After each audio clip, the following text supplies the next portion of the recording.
I remember that night perfectly.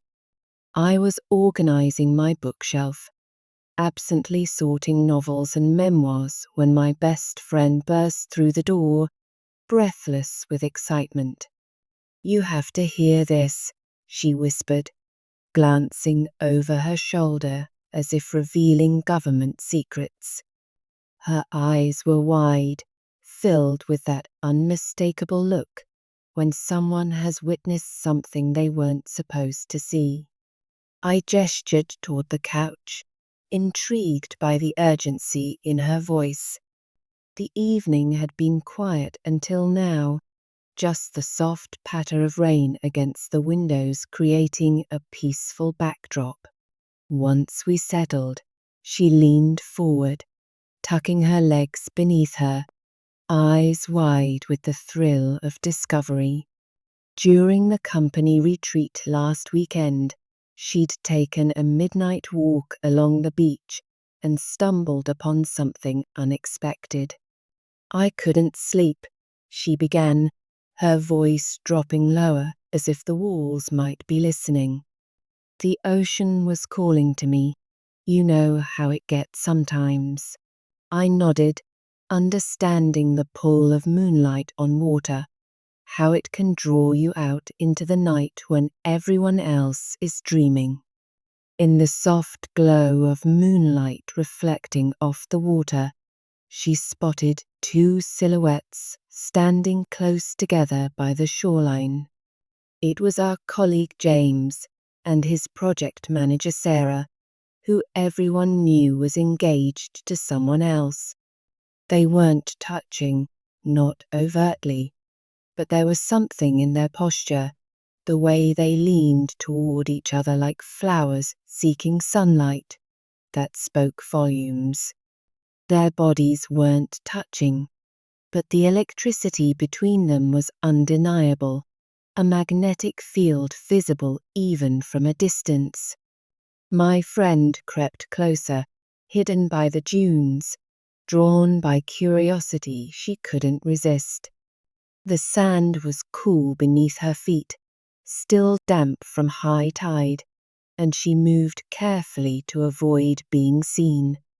She described how James spoke so softly his words were carried away by the ocean breeze, but his expression revealed everything: a longing, hesitation, and something deeper that words couldn't capture.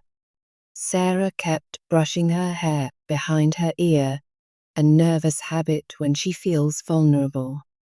At one point, my friend continued, Sarah laughed at something he said, and it wasn't her usual laugh from the office. It was softer, more genuine somehow. She looked younger in that moment, like someone who had temporarily set down a heavy weight.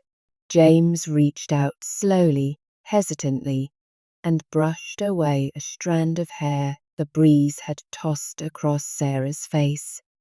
His fingers lingered for just a heartbeat too long, not inappropriate exactly, but revealing in its tenderness. Sarah didn't move away. Instead, she closed her eyes briefly, as if memorizing the sensation. For a moment, they just stood there, the waves crashing around their ankles, creating their own private universe where responsibilities and commitments temporarily dissolved. When Sarah finally reached for his hand, it wasn't passionate or dramatic, just fingers intertwining, a simple touch that somehow felt more intimate than any embrace.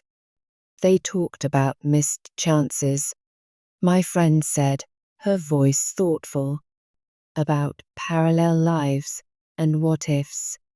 James mentioned something about timing, how sometimes the universe gets it wrong.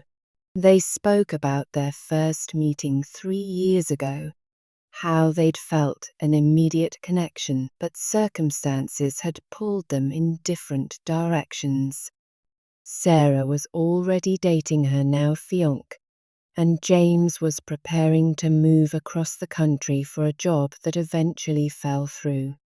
The way my friend described it, I could almost feel the cool sand beneath my feet, hear the rhythmic pulse of waves hitting the shore. This wasn't some casual flirtation. It was the kind of connection that changes you, even if nothing comes of it. The kind that makes you question the paths you've chosen and the doors you've closed. The strangest part, my friend said, hugging a cushion to her chest, was that they didn't kiss. They didn't make plans to meet secretly or declare undying love. They just stood there, acknowledging what existed between them, and then let it go. Before they parted, Sarah had reached up and placed her palm against James's cheek for just a moment. It was like watching someone say goodbye to a possibility. My friend murmured, a life they could have lived but never will. After she finished, we sat in silence, both understanding that some emotions defy simple explanations. The quiet between us was comfortable, filled with unspoken understanding. Outside, the rain continued, creating a cocoon around us as we sat with this story that wasn't ours, but had somehow become part of us anyway. It reminded me of my own story from years ago, one I rarely share. I met someone at a literary conference, someone whose mind connected with mine in a way I'd never experienced. We spent 3 days discussing books, philosophy, and dreams, always surrounded by people yet somehow completely alone. His name was Daniel, a professor from another state, married for 15 years with 2 children whose photos he proudly showed me over coffee. I was in a relationship too, 5 years with someone I thought I might marry someday. Neither of us was looking for anything. The connection between us caught us both by surprise. I've never met anyone who understood Marquez quite like you do, he told me on our second day, his eyes crinkling at the corners when he smiled. We found ourselves seeking each other out during panel discussions, sitting next to each other at dinners, continuing conversations that seemed to have no end.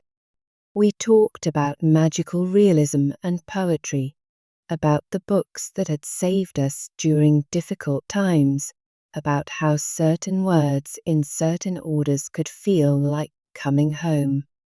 We never crossed any lines, never even touched beyond accidental brushes of hands passing coffee cups.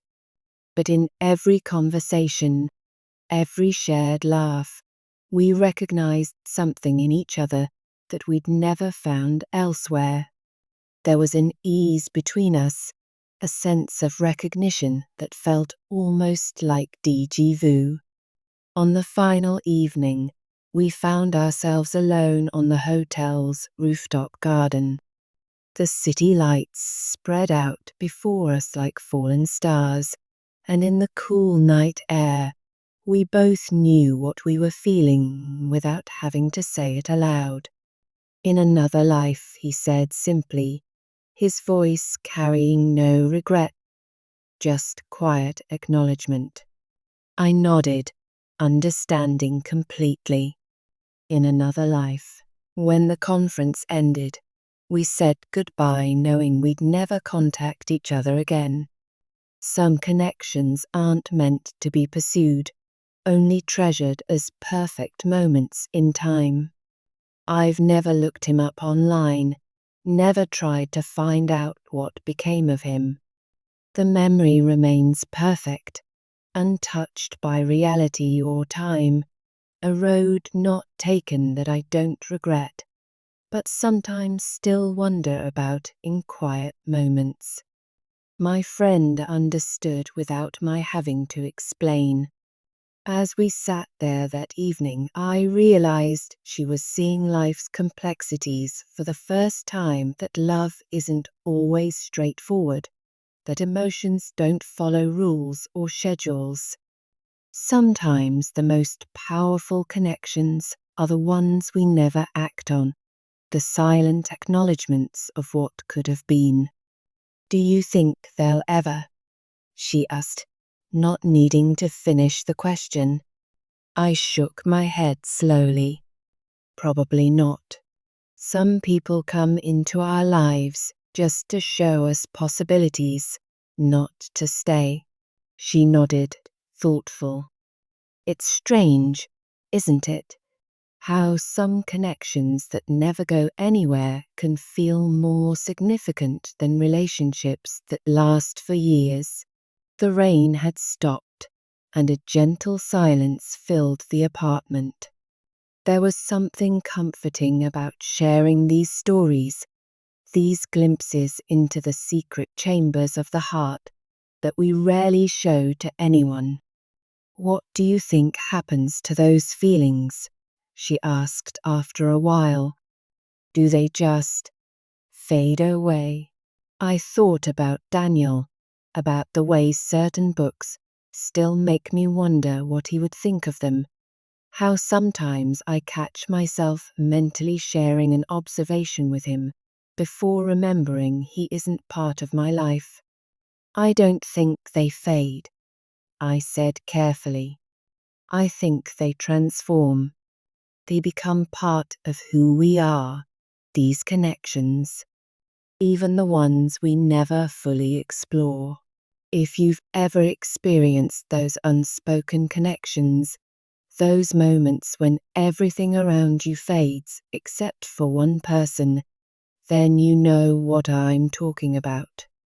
Those instances when time seems to slow down and the air between you feels charged with possibility and recognition.